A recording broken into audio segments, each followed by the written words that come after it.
नमस्कार दोस्तों, आज मैं आपको धर्मराज जी की कहानी सुनाने जा रही हूँ। प्रेम से बोलिए धर्मराज जी की जय हो। एक समय की बात है, एक गांव में एक किसान रहता था। किसान का परिवार बड़ा धार्मिक प्रवृत्ति का था। वह लोग पूजा पाठ करते थे और संत महात्मा की सेवा भी किया करते थे और संत महात्मा के हर उपदेश को मानते थे। संत जी के उपदेश पर उनका परिवार जरूरतमंद लोगों की जरूरतें पूरा करते थे।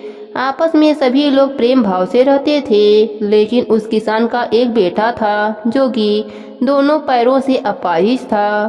किसान महात्मा के कहे अनुसार गरीबों की सेवा करते करते कई वर्ष बीत गए, लेकिन उनके मन में एक ही बात खटकती कि हम सब इतने प्रेम भाव से संत महात्मा और जरूरतमंद लोगों की सेवा करते हैं, फिर भी हमारे इस बच्चे के साथ ऐसा क्यों हुआ? इसका क्या दोष है जो यह दोनों पैरों से अपाहिज है? एक दिन की बात है जब संत महात्मा का सत्संग चल रहा था। हजारों लाखों श्रद्धालु उस सत्संग में बैठे हुए थे।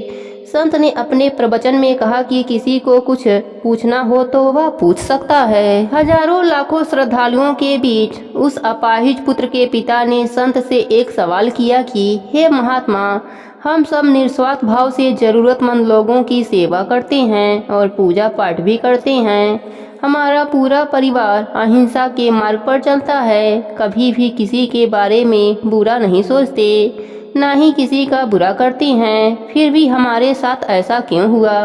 हमारा बेटा अपाहिज क्यों हुआ? तब संत ने कहा, वैसे तो मैं यह बात नहीं बता सकता, फिर भी तुम्हारे मन में दुविधा है तो मैं तुम्हें इसका कारण बता सकता हूँ। संत ने अपनी बात जारी करते हुए बताया कि यह जो तुम्हारा बेटा है दोनों पैरों से बेकार है। पिछले जन्म में एक किसान का बेटा था।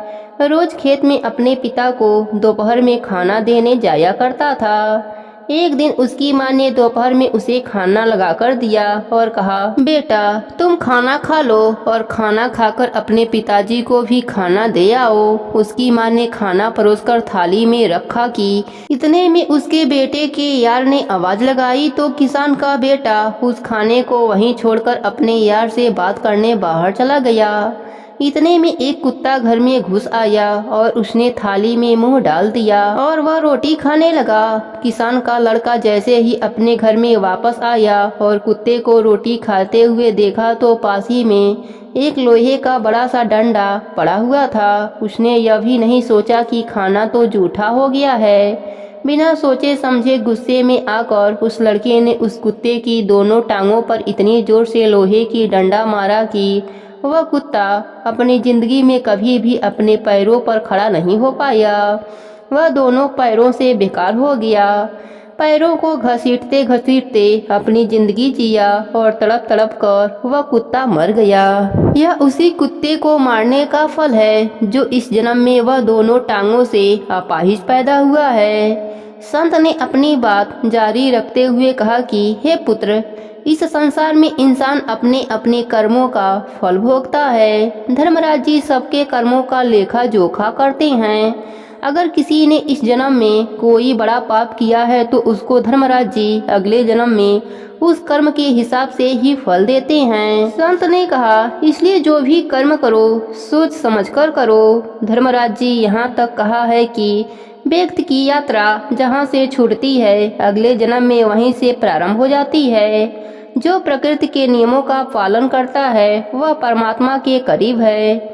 लेकिन ध्यान रहे, यदि परमात्मा भी मनुष्य के रूप में अवतरित होते हैं तो वह भी सारे नियमों का पालन करते हैं। जो सामान्य मनुष्यों के लिए है, इस जन्म में या अगले जन्म में हर बुरे भले कर्मों का फल निश्चय रूप से भोगना ही पड़ता है।